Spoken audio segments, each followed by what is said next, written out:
California State University, a very well-renowned name in the area of marketing strategy, market research. Some of you have already been forwarded his profile. So we thought we'll just snag him from the class and have a little webinar with him and share his thoughts so that he can share his thoughts, and we may also take some questions as we go along. So I would begin this webinar by asking Dr. Kohli that we all hear the word brand, especially these days in a very undifferentiated media that we are consuming all the time. But what really is a brand, if you could highlight on that aspect of what is a brand? How does one, what does one mean when he says it is a brand? Sure. Thank you for your introduction. So just to kind of get started, basically, in marketing, what we're trying to do is the ultimate goal is to get to the consumers and to impress on them why they should be using our service or our product. Now, consumers by their very nature, human beings, we are limited in our processing capacity to handle information at any point of time. And that, at a very conceptual level, is the foundation of branding. If we had unlimited processing capacity, we would process every detail of every product, and we would use that to make our decisions about which brand or which product to buy. Now, since we have a very limited capacity and we are constantly on top of that, we are constantly bombarded by commercial messages, we absolutely need shorthands to be able to make these decisions, and brands serve as great shorthands to make these decisions. Now, at a definitional level, basically branding is there are several elements to a good branding practice. One is you have to have differentiation. It's logical. If you don't have differentiation, you cannot charge a premium. You cannot expect people to pay more for your product if you cannot make a convincing case why or how your product is different.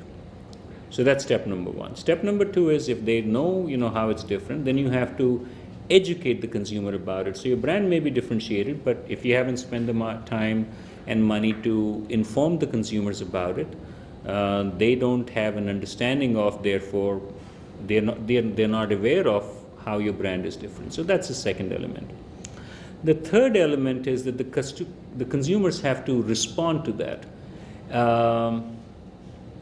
What I mean by that is, they have to buy into your differentiation. Now, I can differentiate anything on numerous levels, but the key thing is you have to differentiate at a level on attributes or benefits that are meaningful to the consumers. Basically, they have to say, yes, you're saying your brand is different on this dimension, and yes, that makes sense to me. I value that differentiation, and if they value that, if they find it meaningful, they would respond to your marketing efforts, which leads to increased sales and increased profits and so on and so forth.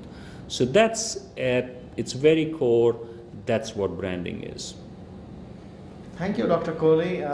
That was very nice elucidation of a brand. If I have understood you correctly, what you suggested is brand is an abstraction of a large number of information which human beings can't process, therefore you need something there. Excellent, thank you, doctor. If I move on to the next question, as you said, it is useful to differentiate brand. Therefore, would you say that brands are also applicable for all kinds of organizations, whether they work in a B2B space or a B2C space, or there are organizations which work on both these spaces simultaneously? What would be your thoughts on that fact that the applicability of the concept of brand in such organizations? Sure, good question. In a nutshell, if I were to answer this in brief, basically the impact or the utility of branding or the use of branding depends, or the extent of branding depends on the nature of the product. Now, some products by their very nature don't require too much processing on the parts of the consumers. Trivial items, low involvement products, low priced items. As consumers, we don't want to spend too much time contemplating and deciding which product to buy. So we kind of buy it on the go. Now, for things like that, brand becomes a very useful shorthand. Now, I like to just go to extremes, and I typically like to go to extremes to make a point.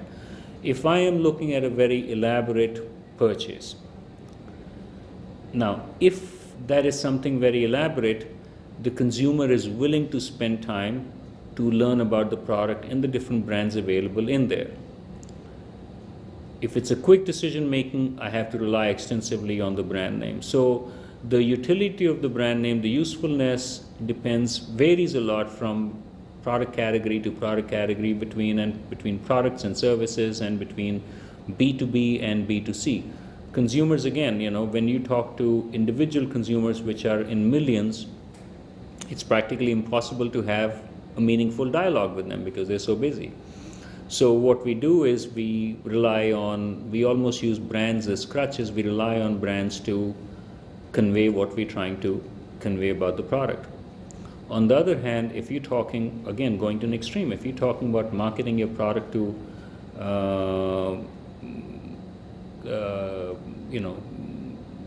airline companies, well, that's going to be a super elaborate project. So no decision is going to be made in a hurry. So the consumer, or in this case, the business to business customer, has a lot of time to elaborate on what the purchase might be and make a very, very informed choice. So in that case, brand doesn't play as an important role because, I can see what each product has to offer. I don't need to rely extensively on the brand part only. So to summarize, yes, it's important, but it varies in importance from industry to industry, from product category to product category, and between products and services. Thank you, Dr. Kohli. That brings me to a question closer to heart. Let's say we're looking at an educational institution. Let's say we're now at soil, so let's look at soil. And it's also working in both the spaces. It has a B2C clientele, so we have students, and we have a B2B clientele. We've got organizations who recruit our students, organizations for whom we consult. How would you relate the concept of brand and its applicability to an educational institute, of the nature of soil? Good question. And again, if we were to put this in the context of the discussion we just had based on the previous question, once again, there is a spectrum, ranges all the way from low item, quick purchase, consumer goods, to very elaborate B2B purchases. Now, with that in mind, if we are talking about your potential student market, now India has become a very competitive market. Fortunately or unfortunately, a couple of decades ago it wasn't the case. But today it's a very competitive market. Students have a lot of options at their disposal, and also students they are more competitive now, so they're also looking for the best options. Now each school has, they can just kind of keep an open mind and say nothing about the product, or the school in this case, and then what happens is the school or the university doesn't have a focused image. Now it may be doing wonderful things, but there is no focused message here. There's no focused image. So we don't, therefore the consumers do not realize what is it about soil that is so good. We want to have a very, at soil, or at any other institution, you want to have a very focused image so that everyone knows, for example, in this case, what is soil all about. Soil could be an ethical school. Soil could be in a one-year MBA program. It could be about leadership. It could be about holistic leadership. So what is it that will, appeal to its customers, in this case, potential students? All kinds of positionings may be meaningful, but the question is, which is the most appealing one? So that's one element. It will make a difference, and branding is critical. I mean, it's really critical, because that's another thing, it's a long-term thing.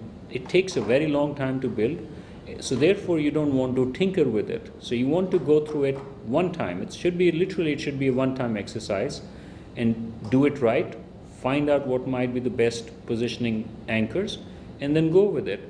You should not be thinking about changing often, because that just causes a lot of confusion in the minds of the consumer. So Soil has plenty of options if they were to go through branding exercise, which might be the most meaningful. And it's a technical exercise, it's you shouldn't just kind of run with what you see and have a committee meeting and say, all right, this sounds good to us, looks good to us, let's go with it. No, it should be tested, we should get some feedback, then have some meaningful options available, and then figure out what might be the most meaningful positioning statement to take. So again, to kind of summarize my thought, yes, it's very important. Yes, a school like Soil should be doing it. It will really make an impact. Otherwise, you might be wasting a lot of your resources, not just in the effort you're putting in, but also in duplication of your effort in terms of the confusion in the messaging you might have. So you could utilize your resources in a much more efficient manner, which you can and you should. Thank you, Dr. Kohli. One of the things that we are all overwhelmed with these days is social media. As you know, as you very rightly said, and we understood also, is that brand is about conveying a certain message, and it helps in processing information. Because of our limited capacity, brand suffices a certain function in that way.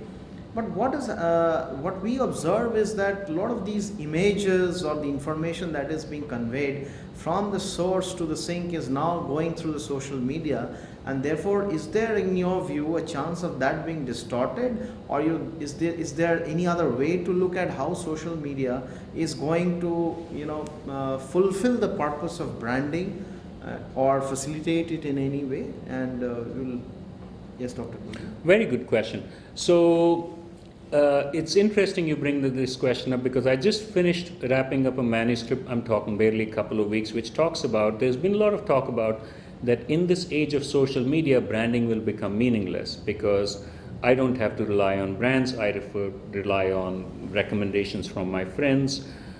Brands can, influence my opinion, or as marketing manager, I may not be able to influence your opinion, because up until now, or let me backtrack.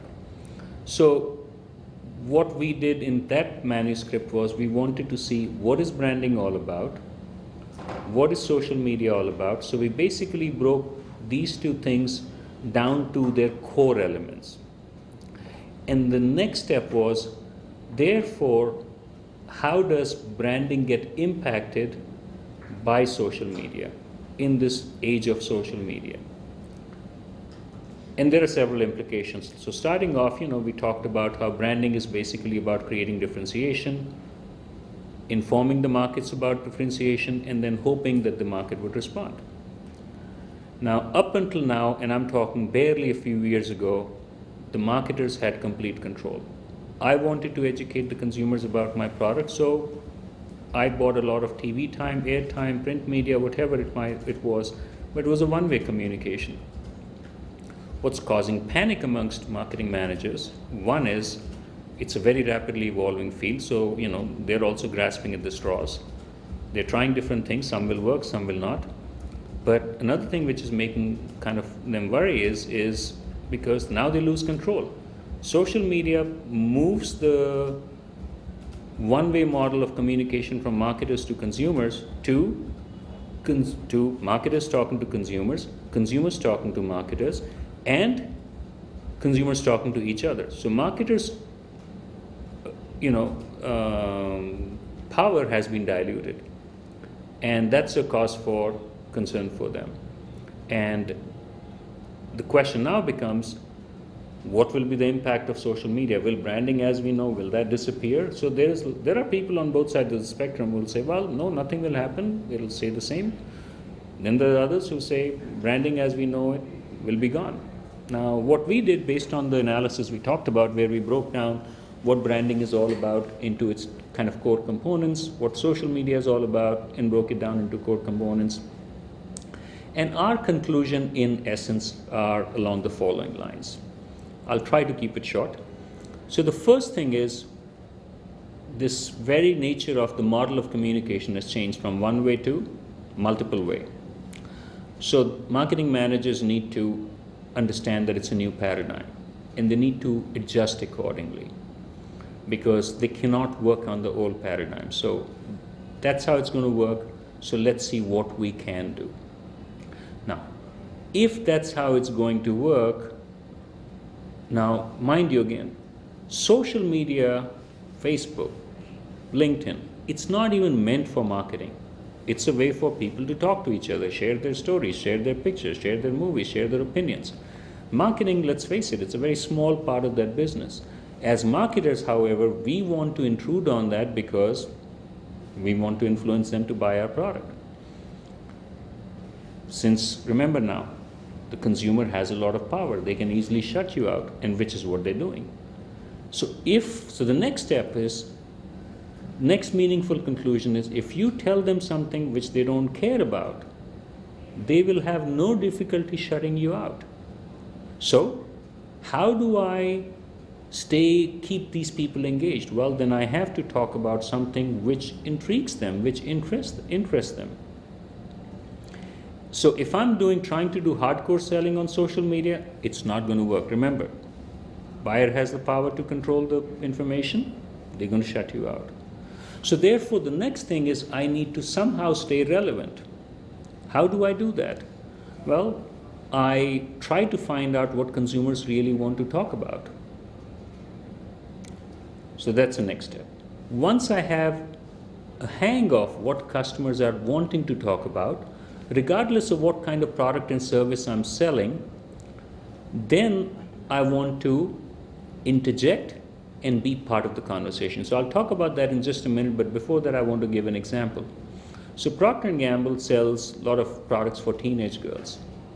So what they did was, instead of trying to hard sell these products, they created websites where social media platforms, websites where teenage girls could come and read about the trials and tribulations of their life. Now that's something they want to ask. There are questions they don't even feel comfortable asking their parents. So they go to that website, and now if you share information, they are happy to, accept it. So that's one thing. Now the question, like I said, the next question becomes, how do I effectively become part of the conversation? So the next recommendation we had was, if you look at any group, and different authors have classified them differently, but we will use the term enthusiasts. So enthusiasts are people in any product category, in any service category, who really are excited about the product or the service, and they're very knowledgeable and they don't want to talk about it all the time. So for example, I might be a photography enthusiast, so I go to photography websites and that's what I like to talk about. I don't go to numerous other websites for products or services which I'm not interested in. And these are the people who engage a lot of other people, whose recommendations are appreciated by a lot of people. So these are the people I want to engage. So that's the next thing. The next question becomes, how do you engage them? Well, these are also people who are thirsty for new information. So you have to feed them stuff that is exciting, the latest in the technology, for example, the latest in the product or service category. And if they see something interesting, then they will share, and that's how things go viral, which, let's face it, is a very new term and only meaningful in the context of social media. So if he's feeding them run-of-the-mill stuff, they're not going to be excited about it. But if you show them something dramatically different, it'll catch fire and it'll spread very quickly. So you have to feed them very interesting stuff. And that's how social media has to be utilized by branding. One of our last conclusions was, we don't think the practice of branding will disappear. Brands will remain there. We human beings want to buy brands because in some cases we feel good about buying them. So brands will continue to be there. However, there will be more turmoil, there will be more turnover, and we will see brands there will be more movement of brands from the top positions being replaced by newer brands, and those will be the brands who are better at utilizing this technology. So that's the essence of what we found. Okay, thank you, Dr. Kohli. You really demystified how brands should be interacting with social media, especially marketers. I'm sure many of them would be apprehensive of this whole social media wave. And I think the way you articulated your response at least shows them a way as to how to deal with social media better, perhaps align communication better with your enthusiasts and things like that. Thank you, Dr. Kohli. I would like to mention to all the participants of the webinar that in your comment section, you can type a question that you have for Dr. Kohli and we'll be happy to take it.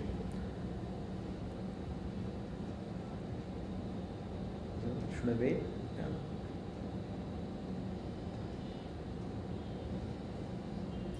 Yeah, okay. So as we wait for the first question, if I go back to your conclusions on how brands are working with, or let's say marketers should be working with social media, how do marketers learn? Are there certain ways, there are certain strategies that marketers should adopt to learn from social media in order to leverage that and ensure that the right kind of sentiment is created, or is it a hit and trial kind of a thing that people are generally adopting these days? Very good question. I would say we are in a transition mode as we speak. If we go back a few years ago, it was a complete Wild West.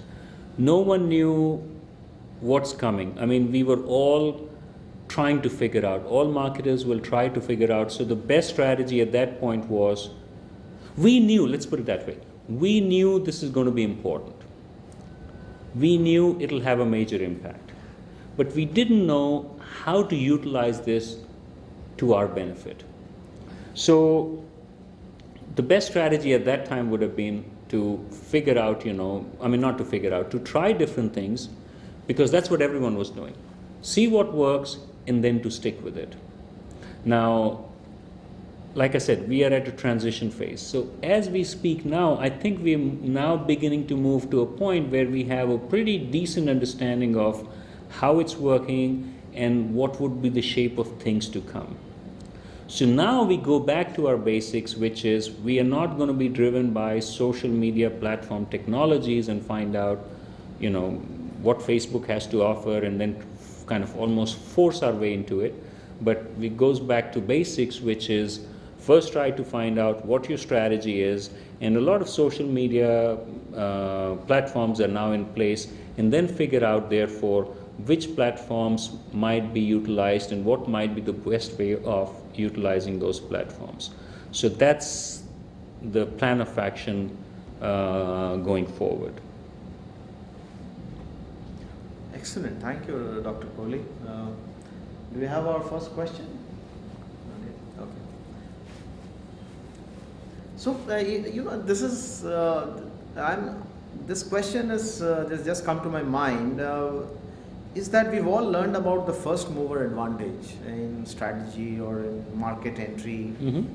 But suppose you are in social media, would it be a prudent thing to do if you were a second mover, watch how it unfolds and then get in? Or would you rather be present in the social media well ahead of your competitors? I mean, I know this could be a little crude question, but I was just thinking whether...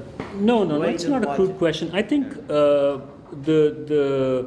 entry into foray into social media, I don't think the order of entry there is going to have much of an impact.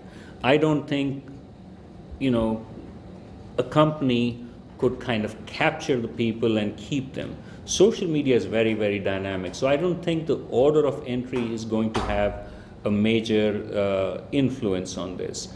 And the second thing still remains, like I said, pretty much up until now, it's such a dynamic field. It's changing so quickly. Everyone is trying to find out what works and what doesn't work. So even if you come later, in some ways you could stand to gain from them. So I mean, first off, I don't know of any empirical evidence which supports one position over another, but my own assessment is I don't think the order of entry makes much of a difference. Well, that will bring a lot of relief to many of our marketers. I mean, those who haven't yet dabbled in social media. and whose bosses would be complaining, I am Yes. sure they have a reason now to breathe easy and it'll take some more time to enter into the Yes. foray. So we have questions? So we have a question, yeah.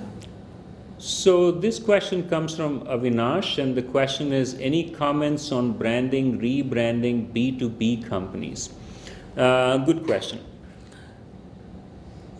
So I'll break this down into two parts, the B2B part and the rebranding part. So the first part I'm going to take is the B2B part. Like I mentioned in my beginning comments, branding, or as we traditionally understand branding, and marketing in general is more meaningful and more sophisticated, definitely when we're talking about B2C marketing, basically consumer marketing. Even within consumer marketing, consumer marketing companies probably are the most sophisticated when it comes to marketing. Okay. Why? Because its branding is absolutely something that is needed. Now, in B2B setting, so say I'm a company supplying to another company. I mean, I'm selling machinery to them. Now, in the case of that machinery, the purchase process will be that multiple people will be involved. The purchase process will last several months. So, the purchase committee on the buyer side is going to go through a very thorough evaluation. They will look at each and everything. So therefore, if you have a good product, if you can impress on them the attributes of your product, etc., that's more important. The brand part is only important to the extent that brand may be seen as a signal of quality. So if you've been a reputable manufacturer / marketer, a company may feel more comfortable buying product from you because they feel that, if we do business with them, this company would be a good partner. So in a B2B context, branding as such is less important. So that's part one. The second part is rebranding. Now, typically, to the extent you can, you want to completely avoid the need for rebranding, which is why very early on in my conversation I said that if you are going to be branding a company or a product or a service, you need to make sure you do it right. Because remember, once you create the brand, you're going to be spending a lot of money educating and informing the customers. After you're done doing all that, now you decide you want to rebrand. Basically, you have to redo or undo some of that stuff. So that's a tremendous waste of efforts and resources. So like I said, ideally, hopefully, you don't have to rebrand.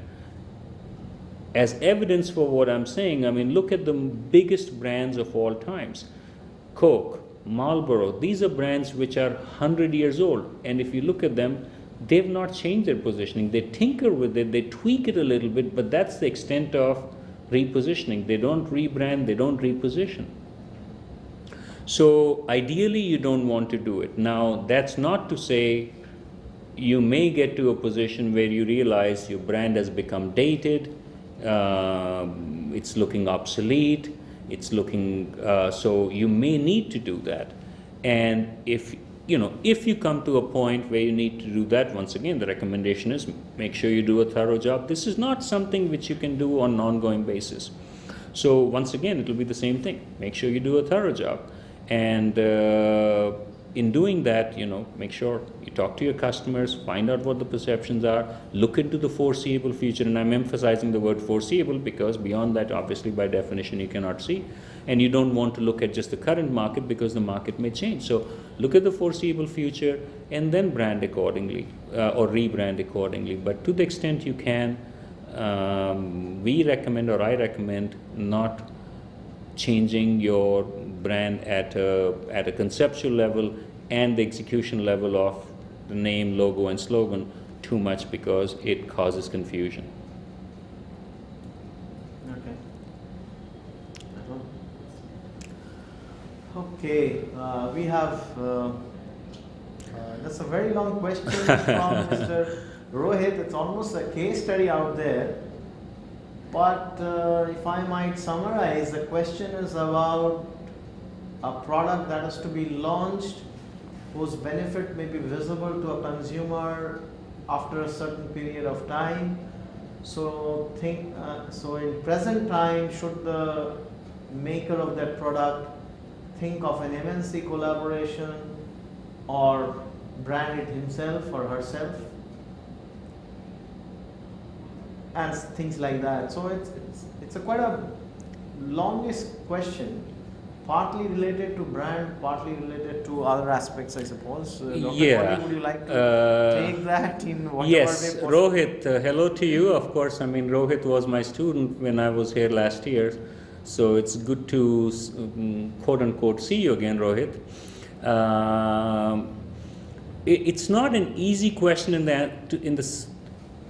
one of the aspects you asked me, should I be associated with an MNC? By the way, I'm looking at the question on board. That's not an easy one to answer because, you may want to do it, the MNC may not want to deal with it.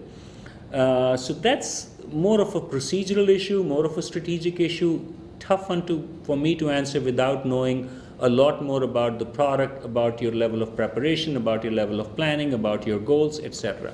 So that's a more difficult one to assess in this platform, but I'm happy to do a follow-up with you and discuss this with you.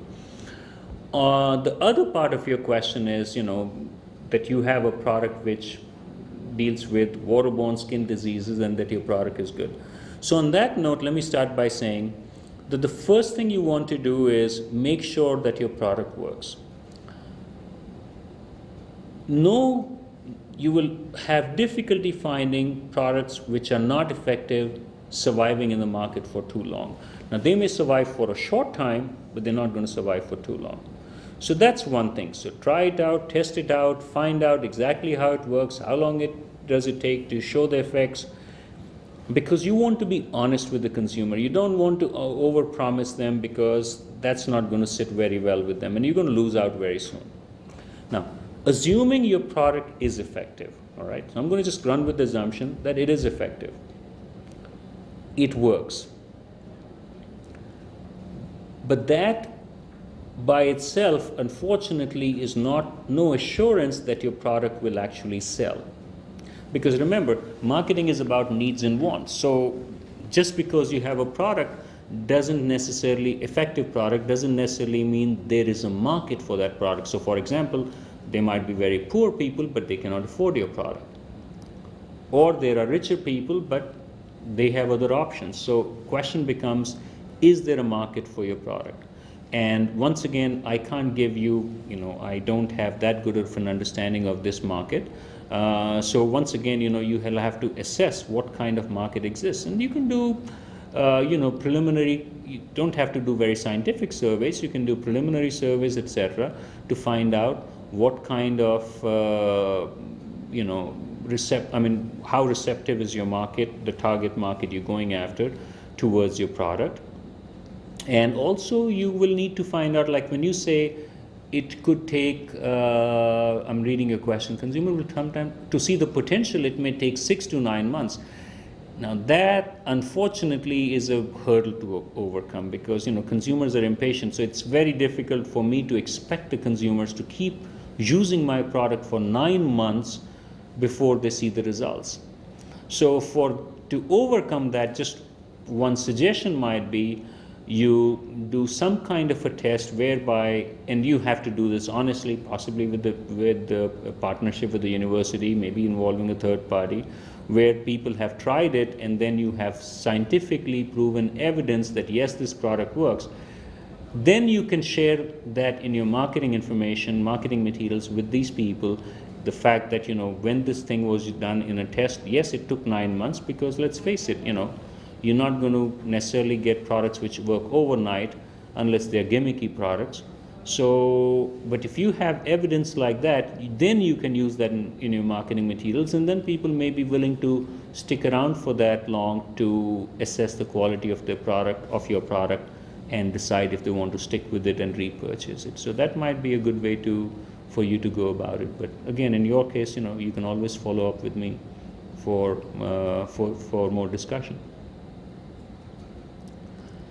Dr. Kohli, there's another question we'd like to take. Is asking whether branding goes beyond marketing, because what is implied in the question is, in today's world, a lot of different things make brand for a product, I suppose. That is what Swaksha means. Since in today's world, a lot of things make brand for a company, I am not positive I'm following you, but it seems like you're saying that there's more to brand than what a company can accomplish by its marketing efforts. I mean, at least that's the impression I'm getting. Unfortunately, I could be off. But running with that assumption, first off, I will have to say you're right. Once again, we're no longer living in a world where the marketer controls all the information. When we lived in that world, and yes, we did live in that world some time ago, well, the marketer could dictate what they want to share about the product. So the end result was the marketer controlled and created the brand whichever way he or she wanted. Today, you have to understand that you have, as a marketer, you have limited control. And there are other elements which come into play. The most important element is, again, the quality of the product.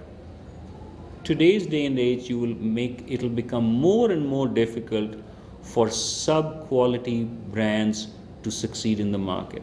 So you have to ensure, therefore, the very first thing, like I said, that it is a quality product.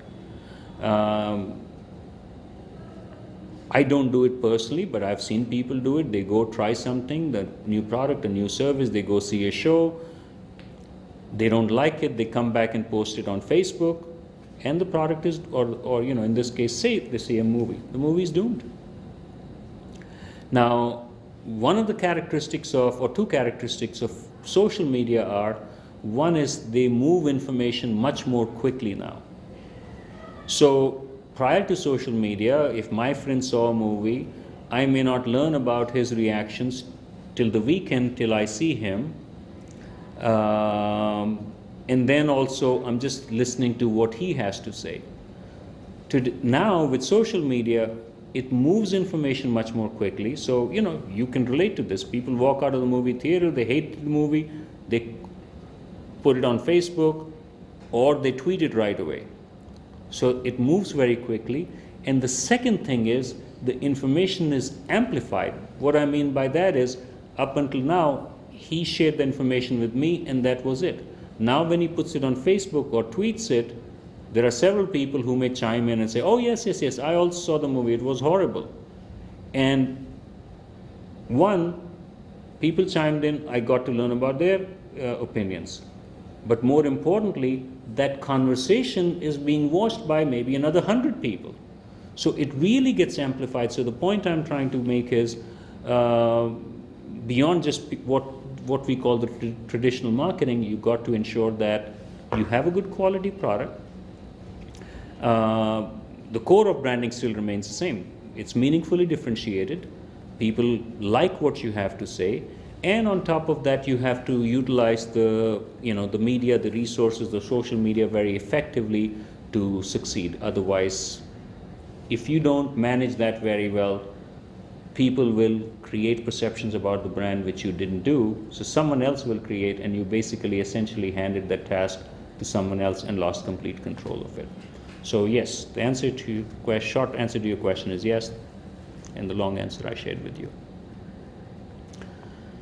Here's another one. Anand asks, how to pitch consumer goods, personal hygiene product in rural areas where people are less open to talk about it. Interestingly, this question came up very recently. Someone asked me this question, and once again, it's a challenging task. if people, because ultimately, you have to get through to the consumer. You have to figure out what they're looking for in a product, and then you have to, once you understand what they want, then you have to impress on them that yes, your product offers that. Now, one thing to do is that I approach them not on a personal basis, but mass media wise. I can contact them, or I can spread my word directly to them. The problem in rural media may be that I may have limited options to pursue that. Second thing would be, if it can be harnessed, would be good word of mouth. Now, what you are saying, and I agree with you, if people are going to be reluctant to talk about, well, word of mouth, there goes word of mouth. There is no word of mouth. So in situations like this, I'm like literally thinking as I talk, in situations like this, your best bet may be to have very simple, to the point, precise and concise marketing material, which you can share with these people, like, cheap, when I say cheap, low cost pamphlets, which you can share with these people and just hand it to them and let them experience it on their own. So your marketing material / pamphlet should explain how the product works, what benefits they can hope to get, and hand it to them. And that should, and give the product free for a trial. Now that's an expensive proposition, but you can afford to do that, again, if you have faith in your product. If you think people try it, and if they try it, they'll stick with it, then that's a good approach. Now, when the student asked me this question, and he said, well, they may like it, but they don't want to come back to me, or they don't like it. Well, if they have tried the product and they're not coming back to you, well, honestly, then there's not a whole lot left for you to do. Marketing cannot force people to buy the product. We can facilitate the process. For that matter, we have more control in facilitating trial, because once a person has tried the product, to a large extent you've lost control now, because their decision for the future repurchase will be dependent heavily on their experience. As a marketer, you can promote as much you want, you can give discounts. That can impact, and that will impact to some extent. But for example, if they didn't like the product, it doesn't matter what you want to do. Once they've tried it, they didn't like it, no matter what you do, they're not going to buy it again. So to summarize the thought, make sure you have one chance to do this. Make sure your product is effective. Explain to them in the most succinct way, an easy to follow way. Induce heavy trial, and then after that, really it's a wait and see game.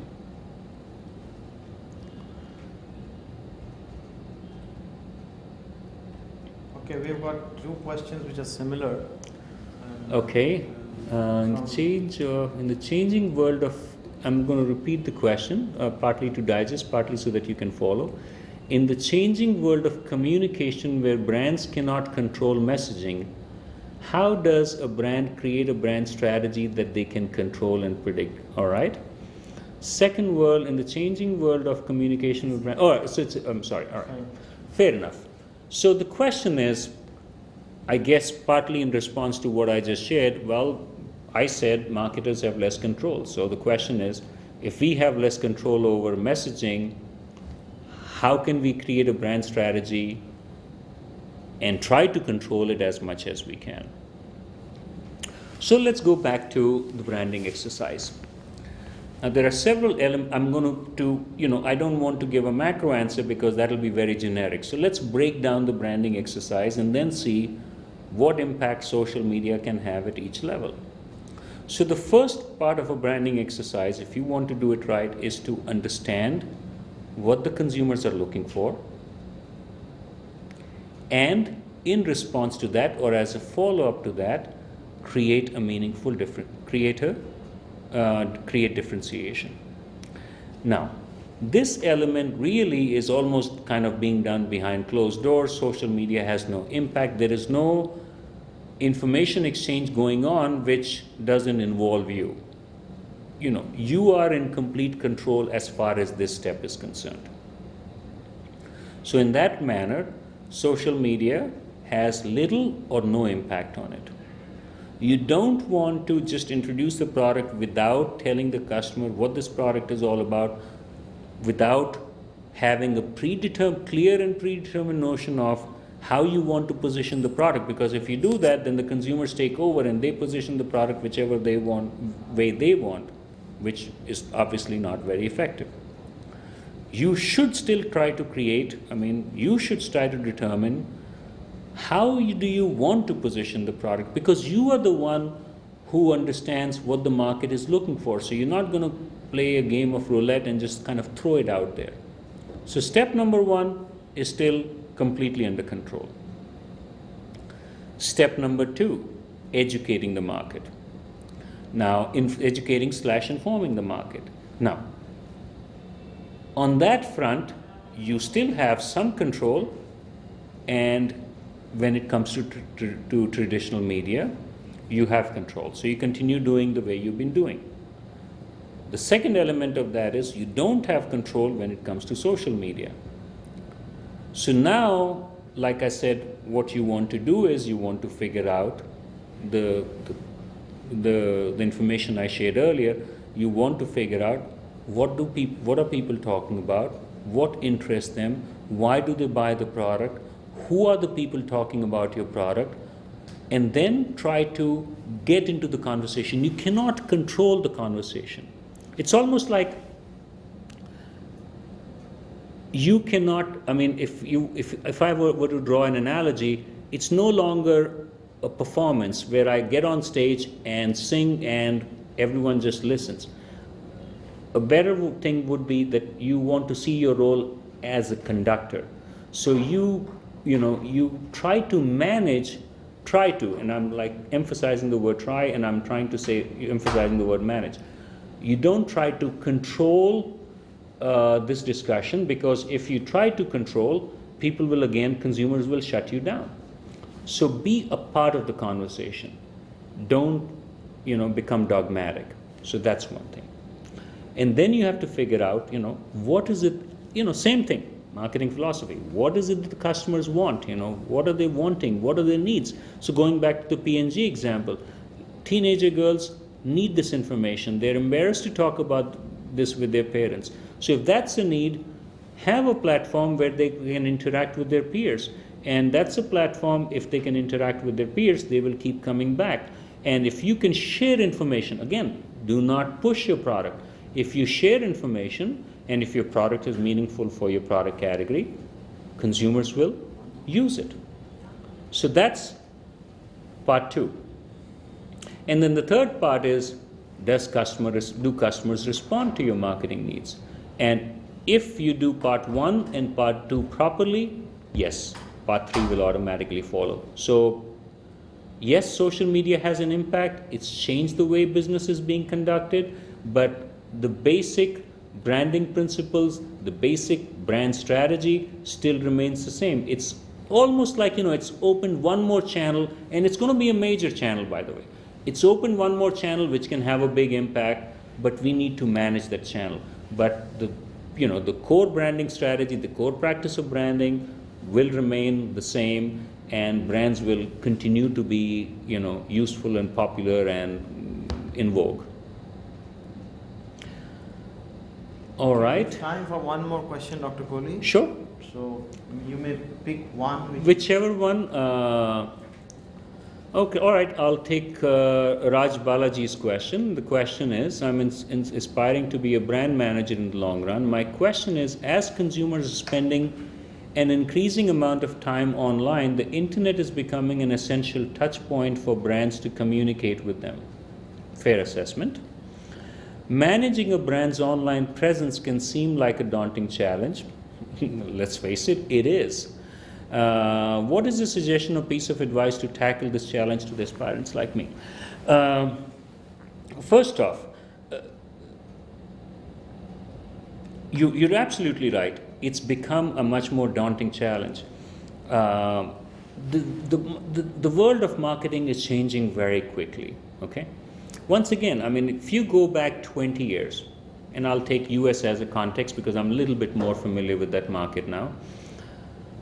Your traditional way of advertising was to go on, if you were to do a national product launch, you would go on what is called network channels, which had practically 100% reach. You created the message, you decided which channels or which outlets you like to air at, so you had complete control. Now, there are two things which have happened. One, the market is really fragmented. I mean, there are network channels, there are cable channels, there are newspapers, there are specialty newspapers, there are blogs, there's Facebook, there's Twitter, you name it. There are numerous channels. So one is it's become very fragmented, which makes the task definitely, without doubt, definitely very difficult. But look at the bright side. Two elements to that. Your competitors are also on the same boat. So the winner is the person who's more adaptive, right? So you need to stay on top of the latest developments. That doesn't mean you go after the latest fad, wait for some time, figure out which platforms are successful. You've seen platforms come and go, so you don't need to experiment with everything. But you need to be able to figure out, what is your consumers' online behavior? What do they look at? And then try to tailor your strategy accordingly. And remember, these are exciting times. You may not be a brand manager for an established product. Established product brand managers are a little bit more concerned for obvious reasons because they are the ones more established, so they would want to maintain status quo. And let's face it, the status quo is being disrupted. So for them, it's in some ways, it's not the most pleasant position to be in. But look at the bright side. I mean, there are so many opportunities that have opened up for people like the person who was asking the previous question about the soap for, poor people, which is good for the skin. When you had products like those in old days, it was very, very, very difficult to introduce those products because those products required a lot of advertisement and promotional support, which as an entrepreneur you could possibly not even afford.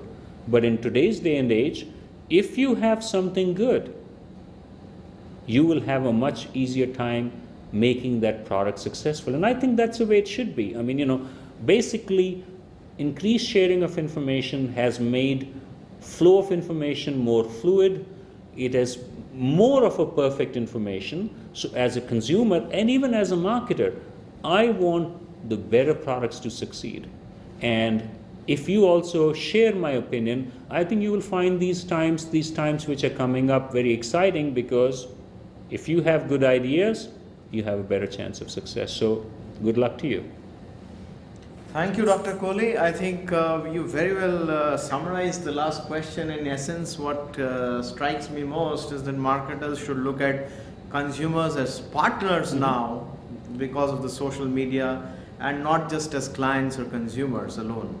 So thank you, Doctor, and thank you, participants, for sitting through this webinar, and we'll conduct few more going forward. And thank you, Dr. Kohli, once again for this. Thank you very much. Thank you. All right.